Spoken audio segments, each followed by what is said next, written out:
네, 안녕하세요. 부동산 재테크 전문 채널 닥터 부자 아빠입니다. 네, 오늘 말씀드리고 싶은 주제는요. 5천만 원으로 서울 GTX 역세권에 투자하라입니다. 네, 먼저 기사를 좀 몇 개 같이 좀 살펴보시면서 오늘의 전반적인 동향, 부동산 동향에 대해서 좀 말씀을 드려보도록 하겠습니다. 네, 이건 4월 29일에 나와 있는 기사이고요. 헤드라인이 음마아파트와 불과 1억 차이 소환용인 호가 버티기라고 좀 되어 있고요. 기사를 좀 살펴보면은 지난 27일에 대치동 음마아파트 76제곱미터는 17억 2천만 원의 가계약을 썼다. 그러니까 반면에 광교에 있는 어떤 특정 아파트 같은 경우에 84제곱미터의 호가가 16억에 나왔다. 그래서 서로 이제 가격을 비교를 해보면 약 한 1억대 정도 이제 차이로 보인다. 그래서 이제 수원 지역이 풍선 효과의 한계가 있고 투자할 때 유의를 해야 된다라고 하는 좀 기사, 약간 좀 자극적인 기사를 좀 적었는데요. 제가 봤을 때는 이 서로 다른 이런 지역들을 이렇게 1대1로 비교를 하는 것은 좀 맞지는 않다라고 좀 판단이 됩니다. 특히 이제 강남권에 있는 특히 이제 대치동 음마아파트 같은 경우에는 최근에 이제 강남권이 좀 조정을 많이 받고 있고요. 정부 규제로 인해서요. 규제를 많이 받고 있고 이제 더불어서 어떤 재건축 이슈 등이 있기 때문에 가격 하락이 좀 되고 있는 상황인데요. 이제 반면에 광교에 있는 아파트 같은 경우에는 이제 실거래가도 아니고 호가 기준으로 이제 얘기를 한 것이고요. 서로 다른 어떤 거주적인 어떤 거주의 가치, 어떤 그런 지역적인 가치가 다른 지역을 이런 식으로 1대1로 비교하는 것은 좀 맞지 않다라고 좀 말씀을 드리고 싶습니다. 네, 그리고 이제 그 다음 기사인데요. 그 헤드라인이 서울 아파트 경매는 뜨겁다. 4월 낙찰가율이 105%로 돌파했다라고 하는 기사입니다. 특히 이제 매매 침체 속에 경매 고가 낙찰이 속출되고 있고 평균 응찰자 강남은 줄고 강북은 증가하고 있다라고 하는 기사입니다. 그래서 개인적으로 저는 좀 특이하게 보였던 시그널을 보면은 요 그래프다라고 좀 볼 수가 있을 것 같은데요. 이제 3월 달 같은 경우에 보면은 경매 그 평균 낙찰가율이 80%였던 게 4월 달에는 지금 보시면 이제 105%까지 이제 갑자기 치솟은 걸로 좀 보여지고요. 그리고 이제 물론 정확한 것은 이제 5월 달도 좀 확인을 해봐야 되겠지만 현재 기준으로 보면은요. 어느 정도의 어떤 투자자들의 어떤 그런 투자자들이 이 경매 시장에 많이 좀 유입이 되고 있는 것이 아닌가라고 좀 짐작을 해볼 수 있을 것 같고, 특히 이제 어떤 저금리와 아주 풍부한 유동 자금이 이런 경매 시장으로 좀 유입이 많이 되고 있는 것으로 좀 보여집니다. 네. 그 다음 기사를 보겠습니다. 헤드라인이 이제 규제 역설 수도권 분양권 나홀로 상승이라고 되어 있고요. 특히 이제 서울 같은 경우에 분양권 거래를 할 수가 없기 때문에 상대적인 어떤 뭐 투자자 입장에서는 비규제 지역인 지역으로 어떤 분양권 투자를 좀 많이 하고 있는 상황이고, 일부 단지에서는 그게 약간 좀 과열 양상이다라고 하는 기사이고요. 이 기사에 대한 어떤 골자는 저도 크게 동의하는 바이고, 그래서 이제 특히 이제 투자를 하실 때 비조정 지역 같은 경우에는 향후에 그 지역이 조정 지역으로 바뀌게 되면은 일시적으로 어떤 분양권이라고 하면은 이제 분양권 프리미엄이 일시적으로 좀 하락을 할 수도 있고요. 그렇다 보면은 여러 가지 어떤 자금의 상황이나 그런 것들을 같이 고려를 하셔야 되겠다라고 좀 말씀을 드리겠습니다. 그래서 결국에는 그런 여러 가지 비규제 지역 분양권을 투자하실 때는 어느 정도 호재가 좀 확실한 지역을 그리고 어떤 충분한 자금을 가지고 투자를 하시는 게 좋겠다라고 좀 거듭 말씀을 드리겠습니다. 네, 이 자료는요, KB 부동산 자료인데요. 이 자료를 좀 살펴보면, 지역별 매수 우위 지수를 주간별로 그래프로 좀 나타낸 것인데요. 이 보라색이 좀 서울을 나타낸 겁니다.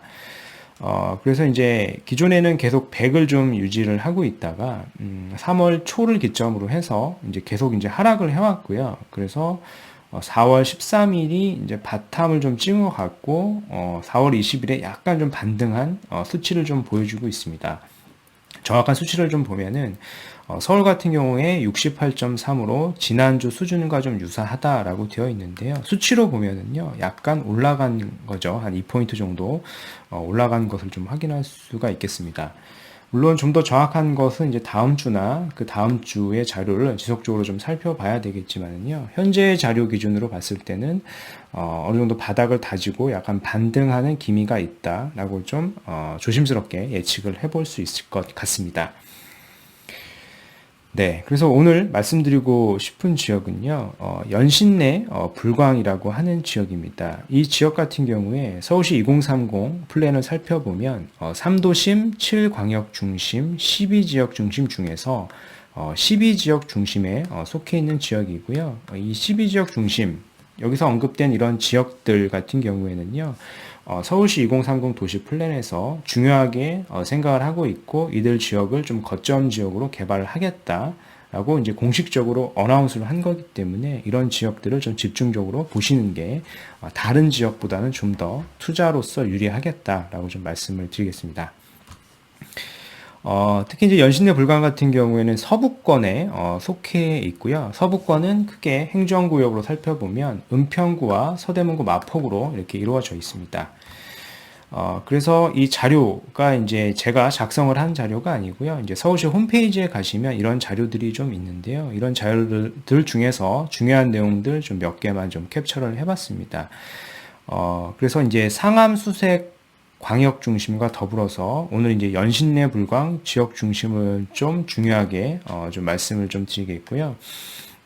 특히 이제 연신내 불광 같은 경우에 어떻게 개발을 하겠다라고 좀 명시가 되어 있는데 이 지역을 상업 문화 중심 지역 연계 거점 및 사회 혁신 산업의 메카로 조성하겠다라고 이렇게 언급이 되어 있고요.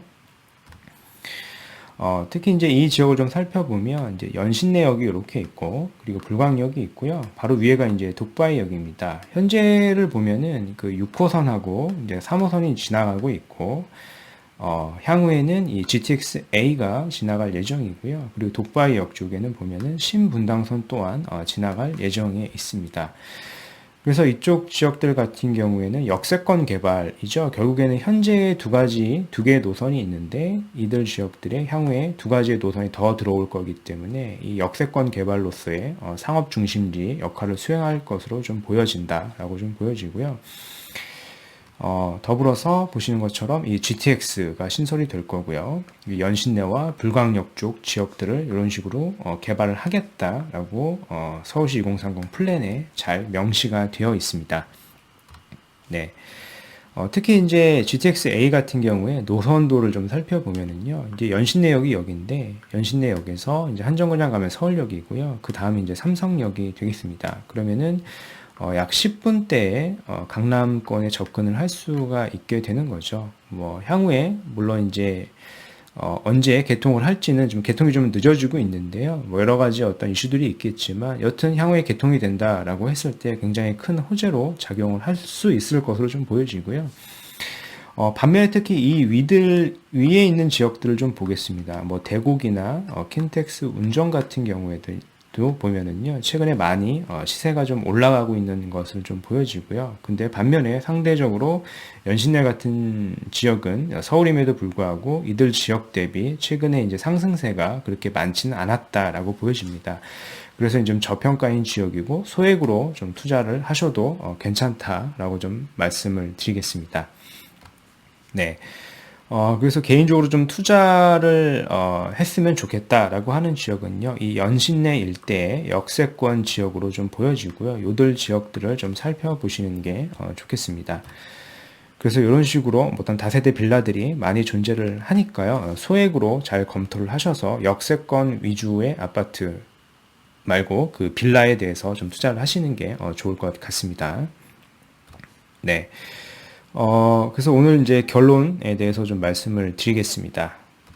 네.